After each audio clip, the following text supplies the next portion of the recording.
मुल्क भर की तरह गुजरांवाला में भी 10 मुहर्रमुल हराम के हवाले से मुख्तलिफ मकामात पर जुलूस का इनेकाद किया गया। जगह जगह लंगर और सबील का भी एहतमाम था। इसी हवाले से मज़ीद तफ़सीलात जानेंगे अली रज़ा से। जी अली रज़ा, अपडेट कीजिएगा।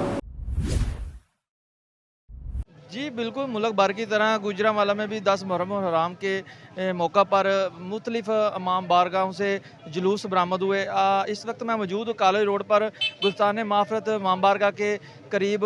यहाँ से सुबह 12 बजे के करीब जुलूस बरामद हुआ और अपने रवायती रास्तों से गुजरता हुआ घंटाघर पहुँचा और पौने 1 बजे के करीब जंजीर जानी की गई और जंजीर जानी के बाद गुनानापुरा से गुजरता हुआ दोबारा कॉलेज रोड से गुलस्तान माफ़रत अख्ताम पज़ीर हुआ जुलूस। और अगर बात की जाए तो शबील की जगह जगह पे शबील के स्टॉल लगाए गए हैं और सैनी लंगर मुख्तलिफ जगह पर तकसीम किया जा रहा है। और अगर सिक्योरिटी की बात की जाए तो सिक्योरिटी के सख्त इंतजाम हैं। रेस्क्यू 112 और टीमें जो वो मौका पर मौजूद हैं। जी।